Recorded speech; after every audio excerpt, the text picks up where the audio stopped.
നമസ്കാരം. ശ്രീമദ് ഭാഗവതം മൂലം പ്രഭാഷണം ഭാഗം 200. ഓം ഗം ഗണപതയേ നമഃ. ഓം സം സരസ്വതേ സ്വാഹ. ഓം ശ്രീ ഗുരുഭ്യോ നമഃ. ഓം ശ്രീ രംഗനാഥ ശർമ്മണേ നമഃ. നാരായണ നാരായണ നാരായണ നാരായണ നാരായണ നാരായണ നാരായണ നാരായണ നാരായണ നാരായണ നാരായണ. ഓം ശ്രീകൃഷ്ണാർപ്പണമസ്തു. ഓം ശ്രീകൃഷ്ണായ പരബ്രഹ്മണേ നമഃ. ഓം ശ്രീകൃഷ്ണായ പരമാത്മനേ നമഃ. ഹരേ രാമ രാമ രാമ ഹരേ ഹരേ, ഹരേ കൃഷ്ണ കൃഷ്ണ കൃഷ്ണ ഹരേ ഹരേ. ഓം ശ്രീ രുക്മിണി സത്യഭാമാ സമേത ശ്രീ ഗോപാലകൃഷ്ണസ്വാമിനേ നമഃ. ശ്രീമദ് ഭാഗവതം മൂലം പ്രഭാഷണം ഭാഗം 200. ഇന്ന് തൃതീയ സ്കന്ധത്തിൽ 2-ാം അധ്യായത്തിൽ 18-ാമത്തെ ശ്ലോകമാണ് പറയേണ്ടത്. കോവാ അമുഷ്യാംഗ്രി സരോജരേണും വിസ്മർത്തുമീശീതപുമാൻ വിജിഗ്രൻ യോ വിസ്ഫുരൽ ഭ്രൂവിടപേന ഭൂമേർഭാരം കൃതാന്തേന തിരശ്ചകാരാം. കോവാ അമുഷ്യാംഗ്രി സരോജരേണും വിസ്മർത്തുമീശീതപുമാൻ വിജിഗ്രൻ യോ വിസ്ഫുരൽ ഭ്രൂവിടപേന ഭൂമേർഭാരം കൃതാന്തേന തിരശ്ചകാരാം. ഇതിന് വാക്കാർത്ഥം പറയുമ്പോൾ യാതൊരുവൻ ചലിക്കുന്ന പുരുകക്കൊടിയാകുന്ന അന്തകനാൽ, അതായത് ഭഗവാന്റെ പുരുകക്കൊടി എന്ന് ചൊളിഞ്ഞാൽ അത് അന്തകനായിട്ട് മാറി. അപ്പോൾ അന്തകനാൽ ഭൂമിയുടെ ഭാരത്തെ നീക്കിക്കളഞ്ഞുവോ ഇവൻ്റെ അംഗ്രി സരോജ രേണു അംഗ്രി സരോജ പാദപത്മധൂളി എന്നർത്ഥം. പാദപത്മധൂളിയെ ശ്രദ്ധയോടെ ആഘ്രാണിച്ചിരിക്കുന്ന ഏതൊരു പുമാൻ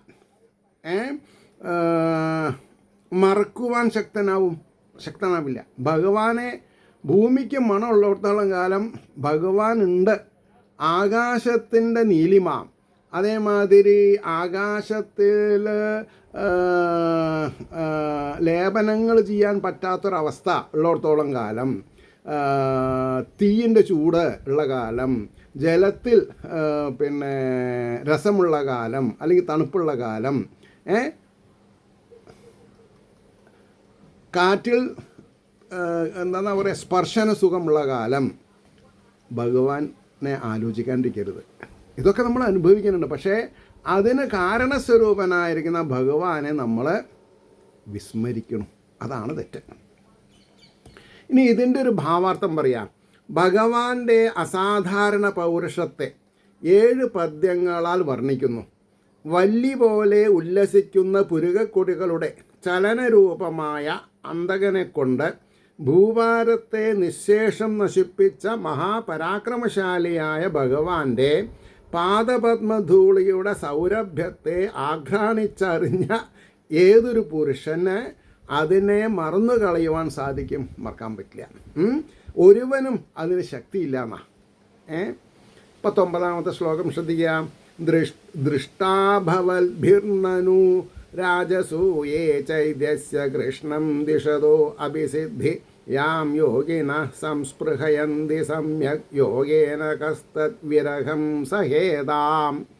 ദൃഷ്ടാഭവൽഭിർനനു രാജസൂയേ ചൈദ്യസ്യ കൃഷ്ണം ദിശതോഭിസിദ്ധി യാം യോഗിനഃ സംസ്പൃഹയന്തി സമ്യക് യോഗേന സമ്യക് യോഗേന കസ്തദ്വിരഹം സഹേതാം.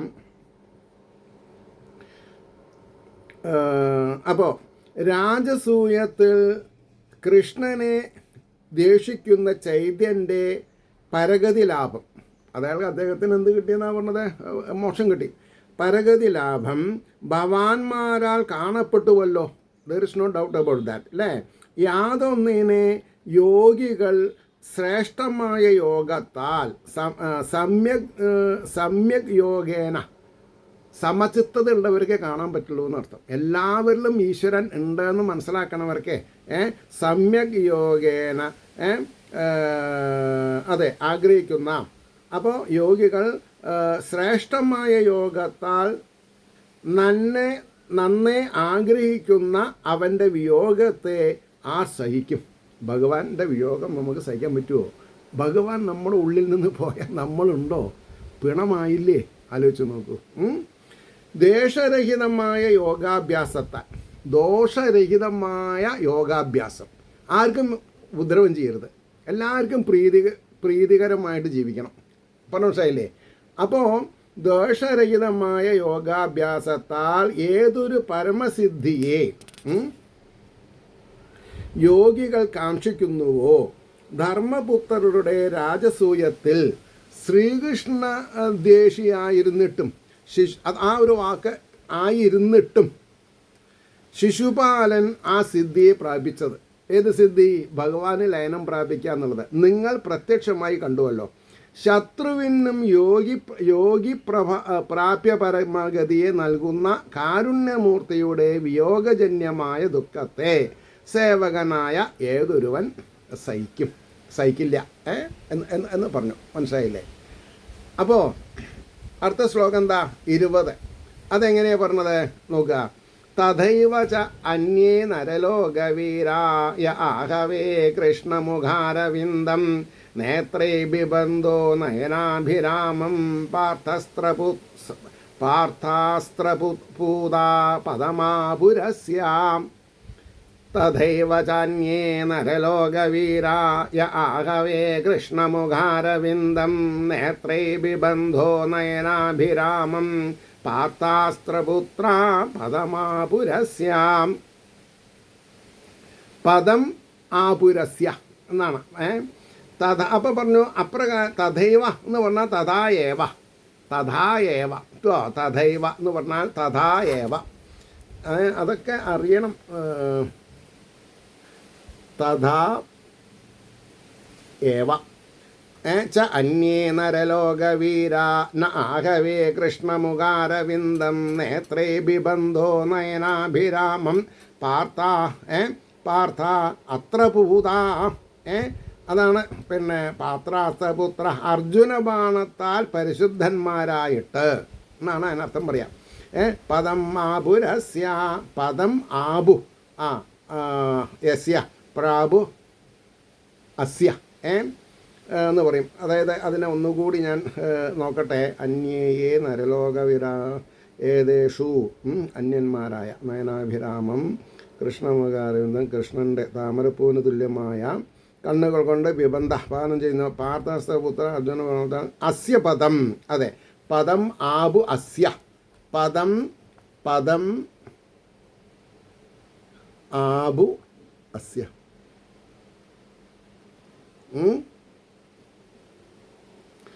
ഇങ്ങനെ വായിച്ച് പഠിച്ചിട്ടുണ്ടല്ലോ, അർത്ഥം വേഗം മനസ്സിലാവും. അതാ പറഞ്ഞത്. അപ്പോൾ ഇനി അതിൻ്റെ വാക്കാർത്ഥം പറയാൻ ഞാൻ.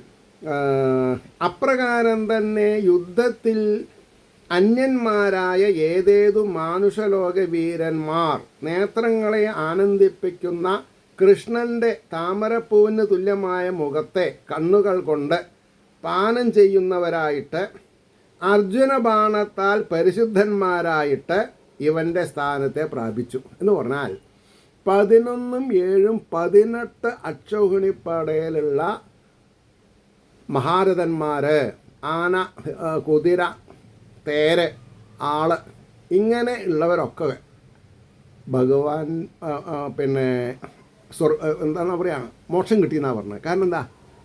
ഓപ്പോസിറ്റ് പാർട്ടിയിലുള്ളവരും സ്വന്തം പാർട്ടിയിലുള്ളവരും താമരപ്പൂ സദൃശമായിട്ടുള്ള ഭഗവാനെ കണ്ടുകൊണ്ടാണ് മരിക്കുന്നത്. ഭഗവാനെ കണ്ടുകൊണ്ട് മരിച്ചാൽ മോക്ഷം ഉറപ്പാണ്. അത് ശത്രുപക്ഷമെന്നോ പിന്നെ സ്വപക്ഷമെന്നുള്ള വ്യത്യാസമില്ല. ഇതൊക്കെയാണ് ഭാഗവതത്തിൽ പറഞ്ഞിട്ടുള്ള കാര്യങ്ങൾ. അതേ പ്രകാരം തന്നെ കൗരവ പാണ്ഡവ യുദ്ധത്തിൽ ഏർപ്പെട്ടിരിക്കുന്ന മറ്റനേകം ഭൂലോകവീരന്മാരും നേത്രാനന്ദകരമായ പാർത്ഥസാരഥിയുടെ മുഖാരവിന്ദത്തെ കണ്ടുകൊണ്ട് യുദ്ധം ചെയ്യുമ്പോൾ അർജുനാസ്ത്രമേറ്റ് പരിശുദ്ധന്മാരായിട്ട് വൈകുണ്ഠത്തെ പ്രാപിച്ചു. 21 ശ്ലോകം. സ്വയം ത്വസാമ്യാതിശയസ്ത്രധീശ സ്വരാജലക്ഷ്മ്യാപ്തസമസ്തകാമാം ബലിം ഹരിൽഭിശ്ചിരലോകപാലൈ കിരീടകോഡ്യേഠിതപാദപീഠാം സ്വയം ത്വസാമ്യാതിശയസ്ത്രധീശ സ്വരാജലക്ഷ്മ്യാപ്തസമസ്തകാമാം ബലിം ഹരിൽഭിശ്ചിരലോകപാലൈ കിരീടകോഡ്യേഠിതപാദപീഠാം. എന്തായിരിക്കണം ഇതിൻ്റെ വാക്കാർത്ഥം എന്ന് ചോദിക്കുകയാണെങ്കിൽ സ്വയം തു എന്നാണ് വരുന്നത്. അപ്പോൾ അദ്ദേഹമാകട്ടെ ആസാമ്യാതിശയ അതെ, സ്വയം തു ആസാമ്യാതിശയ ത്രദീശ, അതെ, അതിശയ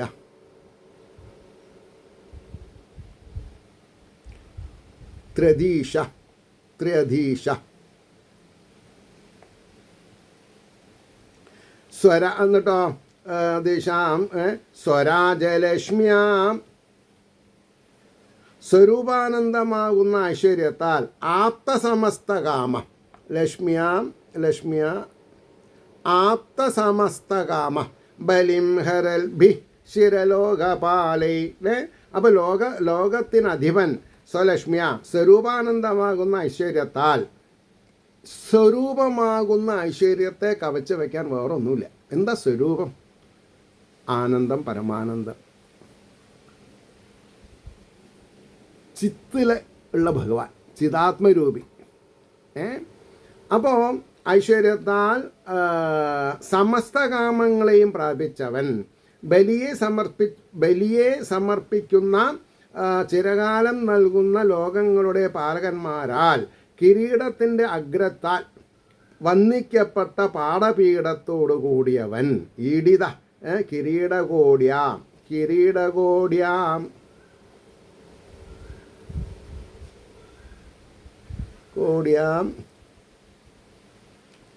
ഈഡിത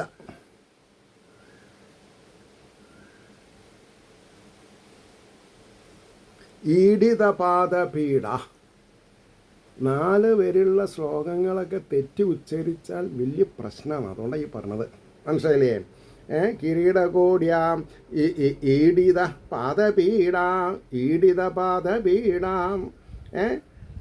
അപ്പോൾ ഇനി അതിൻ്റെ ഭാവാർത്ഥം പറയുമ്പോൾ എങ്ങനെയാണ്?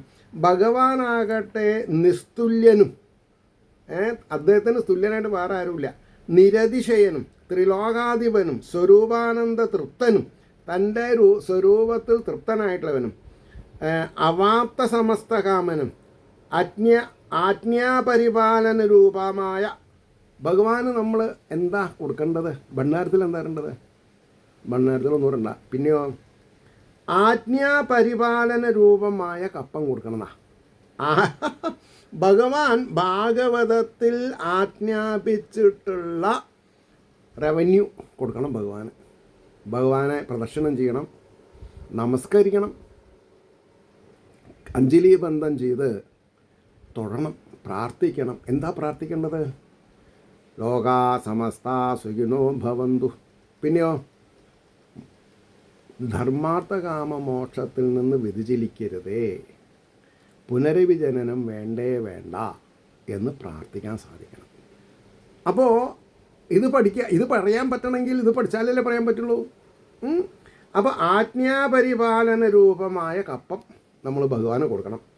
ഇന്ദ്രാദി ലോകപാലന്മാരാൽ നമസ്കരിക്കപ്പെട്ടും വർണ്ണിക്കപ്പെട്ടും ഇരിക്കുന്ന പാദപീഠത്തോടു കൂടിയവനുമാകുന്നു ഞാനും നിങ്ങളും വിളിക്കണ കൃഷ്ണ, ഇല്ലേ? ഇനി 22. തത്തസ്യ കൈങ്കര്യമലം മൃദാനോ വിഗ്ലാപയത്യങ്കയദുഗ്രസേനം. തത്തസ്യ എന്നല്ല, തത്തസ്യ കൈങ്കര്യമലം മൃദാംനോ വിക്ലാപയത്യങ്കയദുഗ്രസേനം. തിഷ്ടന്നിഷണ്ണം പരമേഷ്ടിധിഷ്ണ്യേ ന്യബോധയ ദേവനിധാരയേതി.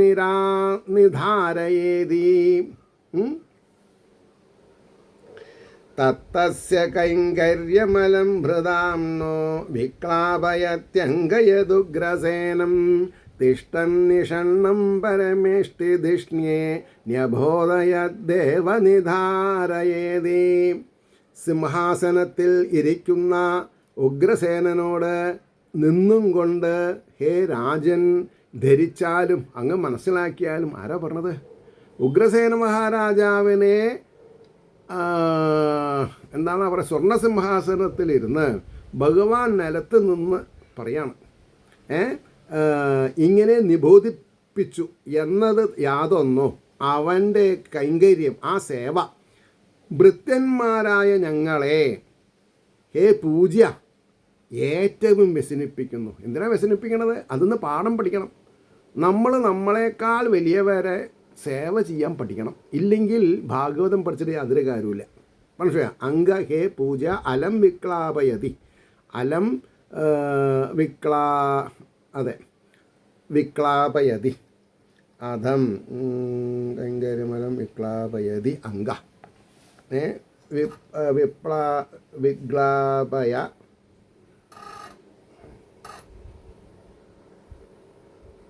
അംഗ. അപ്പോൾ ഭാവാർത്ഥം എടുക്കുക.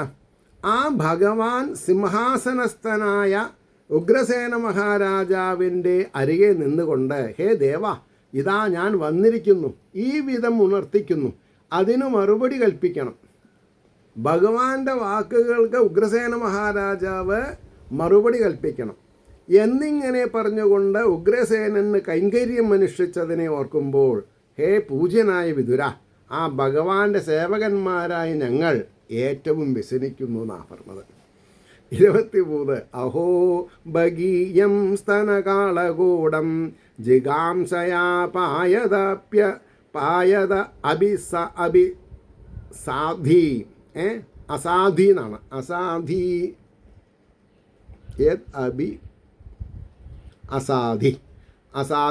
അസാധി ലേഭേ ഗതിം ദാതൃചിതാം തദോന്യം കം വാദയാലും ശരണം വ്രജേമാം. അഹോ ഭഗീയം സ്തനകാളകൂടം ജിഗാംസയാ പായതബി അസാധി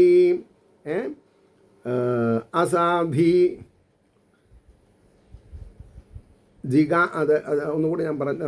ജിഗാംസയാ അബി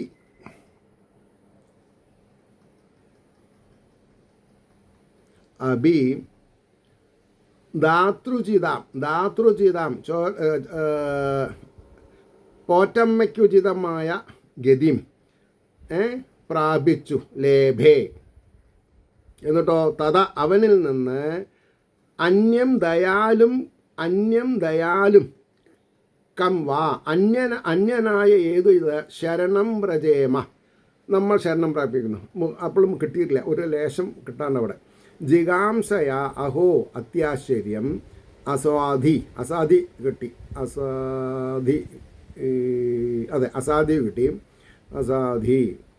ബഗി പൂതന, ബഗി അത് മുകളിലുണ്ട്. ബഗി പൂതന യം ഏതൊരുവിനെ ജിഗാംസയാ സ്തനകാളകൂടം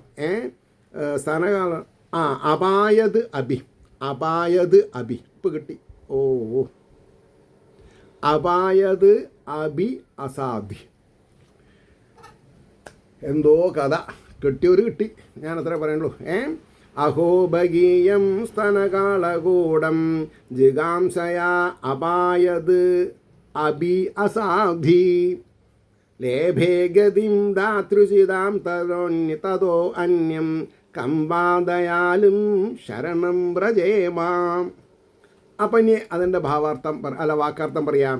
അത്യാശ്ചര്യം ദുഷ്ടയായ പൂതന ഏതൊരുവനെ ഹനിപ്പാൻ ഇച്ഛിച്ചതുകൊണ്ട് സ്തനവിഷത്തെ കുടിപ്പിച്ചു എങ്കിലും പോറ്റമ്മയ്ക്ക് ഉചിതമായ ഗതിയെ പ്രാപിച്ചു. അവനിൽ നിന്ന് അന്യനായ ഏതു ദയാലുവിനെ നമ്മൾ ശരണം പ്രാപിക്കും. പൂതനയ്ക്ക് ഭഗവാന് വിഷം കൊടുത്ത പൂതനയ്ക്ക് മോക്ഷം കൊടുക്കാൻ കഴിവുള്ള കൃഷ്ണനെ ഒഴികെ നമ്മൾ ആരെ ഭജിക്കും? എന്തിനാ വിഷ്ണുമായ എന്തിനാ കുട്ടിച്ചാത്തൻ? ആലോചിച്ച് നോക്കൂ. അപ്പോൾ വളരെ ഗൗരവമായിട്ടുള്ള കാര്യങ്ങൾ മനസ്സിലാക്കണം മനസ്സിലായില്ലേ? ഇനി അതിൻ്റെ ഭാവാർത്ഥം, ഉഗ്രസേനന് കൈങ്കര്യം നടത്തിയതിന് പരമകാരുണ്യം തന്നെ കാരണമെന്ന് കാണിക്കുന്നു. പരമകാരുണ്യം, ഭഗവാന്റെ കാരുണ്യം അത്യത്ഭുതം തന്നെ. കൊല്ലാൻ ശ്രമിച്ചു മുലക്കണ്ണിൽ പുരട്ടി വിഷത്തെ കുടിപ്പിച്ച പൂതനയ്ക്ക് പരഗതി നൽകിയില്ലയോ? മുല കൊടുത്ത് വളർത്തിയ യശോദയ്ക്കുള്ള സ്ഥാനം പൂതനയ്ക്കും കൊടുത്ത കരുണാമൂർത്തി നമ്മളെ വെടിഞ്ഞു പോയല്ലോ. അതായത് സ്വർഗസ്ഥനായ പിന്നെ വൈകുണ്ഠപ്രാപ്തി ആയല്ലോ. അപ്പം നമ്മളെന്ത് ചെയ്യണം? വാശിയോടുകൂടി ഭഗവാന്റെ കരുണയെ പ്രാപിച്ച് ധർമാർത്ഥ കാമ മോക്ഷപ്രാപ്തിക്ക് നിൽക്കണം നമ്മൾ.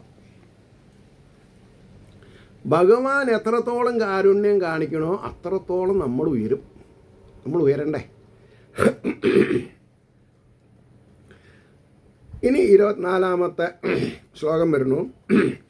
മന്യേ അസുരാൻ ഭാഗവതാം സ്ത്രധീശേ സംരംഭമാർഗാഭിനിവിഷ്ടചിത്താൻ യേ സംയുഗേ അചക്ഷതാർഷ്യപുത്രം അംസേ സുരാഭായുധമാപതന്തം. അത് ഒരു പേജിലാണ് ശ്ലോകം, മറ്റേ പുറത്താണ് അർത്ഥം. അപ്പം നമുക്ക് നേരാക്കിയിട്ട് ഒന്നുകൂടി വായിക്കാം കേട്ടോ. അപ്പോൾ ഇവിടെ പറഞ്ഞത് എന്താ?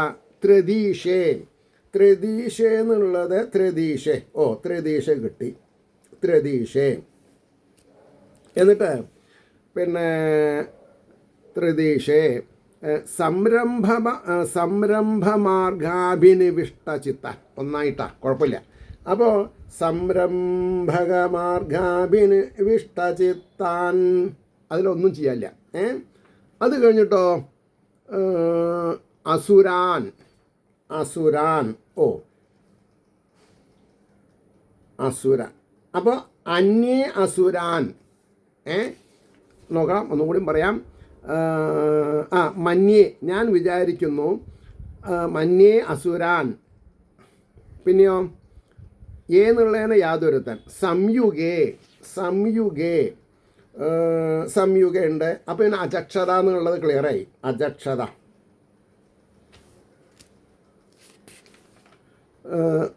വിചാരിക്കുന്നു മന്യേ അത് സംയുഗേ. താർഷ്യപുത്രം. അതും ശരിയായി.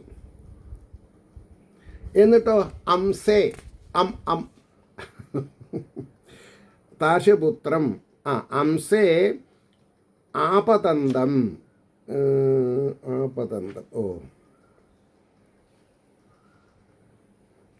സുനാഭായുധം.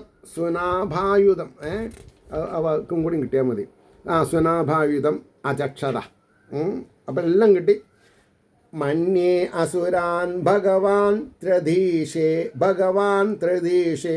സംരംഭമാർഗാഭിനിവിഷ്ടചിത്താൻ യേ സംയുഗേ അജക്ഷതാർഷ്യപുത്രം അംസേ സുനാഭായുധം ആപതന്തം. മന്യേ അസുരാൻ ഭാഗവതാം ത്രധീശേ സംരംഭമാർഗാഭിനിവിഷ്ടചിത്താൻ യേ സംയുഗേ അജക്ഷതാർഷ്യപുത്രം അംസേ സുനാഭായുധം ആപതന്തം. ഇനി വാക്കാർത്ഥത്തിലേക്ക് പോവാം. ത്രിലോകാധിപനിൽ ക്രോധവശത്താൽ ഉറപ്പിക്കപ്പെട്ട ചിത്തത്തോടു കൂടിയ അസുരന്മാരെ ഭഗവത് ഭക്തന്മാരായിട്ട് ഞാൻ വിചാരിക്കുന്നു. കാരണം എന്താ? അല്ലെങ്കിൽ ഭഗവാനാൽ വധിക്കപ്പെടില്ല. അതന്നെ ഞാൻ വിചാരിക്കുന്നു. യാതൊരുത്തൻ യുദ്ധത്തിൽ ഗരുഡൻ്റെ തോളിൽ ഇരുന്ന് നേരിട്ടു പാഞ്ഞു വരുന്ന ചക്രായുധനെയും വീക്ഷിച്ചു. അതന്നെ ഭഗവാനെയും കയ്യിലുള്ള സുദർശനത്തിനെയും ദർശിച്ചിട്ടുള്ള അസുരന്മാർക്ക് ഭഗവാൻ സദ്ഗതി കൊടുത്തു എന്നർത്ഥം. ഇതാണ് ഭാഗവതത്തിൻ്റെ ഗരിമ. മനസ്സിലായില്ലേ? ഇനി അതിൻ്റെ ഭാവാർത്ഥം ശ്രദ്ധിക്കാം. സൃഷ്ടിസ്ഥിതി സംഹാരാദി കൃത്യങ്ങളെ നടത്തി ത്രിലോകത്തെയും നിലനിർത്തി വരുന്ന ഭഗവാനിൽ ദേഷ്യം ജനിക്കുക നിമിത്തം എപ്പോഴും ശത്രുവാണെന്ന ഭാവത്താൽ സംഹരിക്കുവാനുള്ള മാർഗചിന്തനം നിമിത്തം ഭഗവാനിൽ തന്നെ മനസ്സിനെ ഉറപ്പിച്ചിരിക്കുന്ന അസുരന്മാരെയും ഞാൻ ഭഗവത് ഭക്തന്മാരായിട്ട് കരുതുന്നു. എന്തുകൊണ്ടെന്നാൽ അവരും യുദ്ധത്തിൽ ചക്രായുധം ധരിച്ച് ഗരുഡൻ്റെ പുറത്തിരുന്ന് നേരിട്ട് പാഞ്ഞു വരുന്ന ഭഗവാനെ കണ്ടിരിക്കുന്നുവല്ലോ. ഭഗവാനെ കണ്ടിട്ടുണ്ടല്ലോ. പ്രേമഭക്തിയാൽ ഭഗവാന്റെ ശാന്തരൂപത്തെ ഭക്തന്മാർ കാണുന്നു. ഭക്തന്മാർക്ക് ശാന്തരൂപമായിട്ടാണ് കാണുക. ഭഗവാന്റെ ശാന്തരൂപം. ദേശഭക്തിയാൽ അസുരന്മാർ ഘോരരൂപത്തെയും കാണുന്നു. പക്ഷെ കാണുന്നത് രണ്ടും ഒരാളെ തന്നെയാണ്. അപ്പോൾ വാട്ട് വി ആർ അതായി മാറും നമ്മൾ. അതായത് അസുരന്മാർ ഘോരരൂപിയായിട്ട് കാണുന്നു, നമ്മളോ ശാന്തസ്വരൂപനായിട്ട് കാണുന്നു. ഏതു വിധത്തിലായാലും മനസ്സിനെ ഭഗവാനിൽ ഉറപ്പിക്കുക. മനസ്സിനെ ഭഗവാനിൽ ഉറപ്പിക്കുന്നവരെ ഞാൻ ബഹുമാനിക്കുന്നുവെന്ന് അഭിപ്രായം. ഇനി ശ്ലോകം 25. വസുദേവസ്യ ദേവക്യാം ജാതോ ഭോജേന്ദ്രബന്ധനെ ചികീഷുർഭഗവാനസ്യ ശമജേനാഭിയാചിതാം. വസുദേവസ്യ ദേവക്യാം ജാതോ ഭോജേന്ദ്രബന്ധനെ ചികീഷുർഭഗവാനസ്യ ശമജേനാഭിയാചിതാം. ശമജേന അഭിജായത. അപ്പോൾ ഭഗവാനസ്യ അജേന ഭോജേന്ദ്രബന്ധനെ ചികീർഷുർ ഭഗവാനസ്യ ശമജേന അഭിയാചിത. ഓക്കെ, അഭിയാചിത കിട്ടി. പിന്നെയോ അസ്യ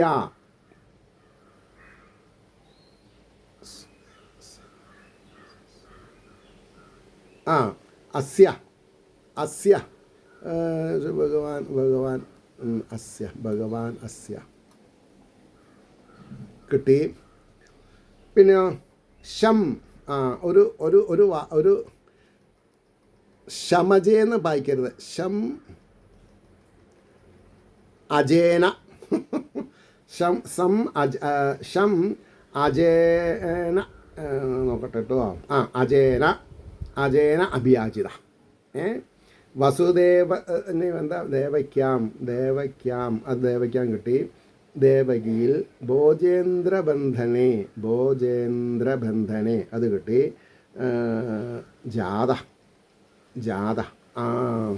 ജാതോ എന്ന് വേണ്ട, ജാതനായി. ഇനിയിപ്പോൾ അതായാലും കുഴപ്പമില്ല, ജാതാന്നായാലും കുഴപ്പമില്ല, കിട്ടുക. അപ്പം ഞാൻ ഒന്നും കൂടി വായിക്കാം. വസുദേവസ്യ ദേവക്യാം ജാത ഭോജേന്ദ്രബന്ധനെ ചികീഷുർഭഗവാൻ അസ്യ ശം അജേന അഭിയാചിതാം. അജേന അഭിയാചിത. അപ്പം ശരിയായി. അപ്പോൾ പറയണു, ബ്രഹ്മാവിനാൽ പ്രാർത്ഥിതനായിട്ട് ഈ ഭൂമിക്ക് ക്ഷേമത്തെ, ഒരൊറ്റ അക്ഷര ശം, ക്ഷേമത്തേന്ന് ചെയ്യുവാൻ ആഗ്രഹമുള്ളവനായിട്ട് വസുദേവൻ്റെ ഭാര്യയായ ദേവകിയിൽ കംസൻ്റെ ബന്ധനാകാരത്തിൽ ജാതനായി. ദ്വാരകയിലല്ല, അല്ലെങ്കിൽ പിന്നെ മധുരയിലുമല്ല. എവിടെയാ? കംസൻ്റെ കാരാഗ്രഹത്തിൽ ഭഗവാൻ അവതരിച്ചു. കംസൻ്റെ കാരാഗ്രഹത്തിൽ ബന്ധനാകാരത്തിൽ ജാതനായി. അപ്പോൾ പറഞ്ഞു, ബ്രഹ്മാവിൻ്റെ പ്രാർത്ഥന നിമിത്തം ഭൂമിയിലുള്ള അധർമ്മിഷ്ഠന്മാരെ സംഹരിച്ച് ക്ഷേമമുറപ്പിക്കുവാൻ വേണ്ടി വസുദേവന് ദേവകിയിൽ പുത്രനായിട്ട് കംസൻ്റെ കാരാഗ്രഹത്തിൽ ഭഗവാൻ അവതരിച്ചു. അവിടെ നിർത്താം. ഏവർക്കും ശ്രീഹരിയുടെ അനുഗ്രഹാശിസ്സുകൾ നിർലോഭം ഉണ്ടാവട്ടെ എന്നും ലോകാ സമസ്ത സുഖിനോ ഭവന്തു ആയിരിക്കട്ടെ നമ്മുടെ പ്രാർത്ഥന എന്നും ഓർമ്മപ്പെടുത്തിക്കൊണ്ട് വാക്കുകൾ ഉപസംഹരിക്കുന്നു. നമസ്കാരം. നാളെ കാണാം.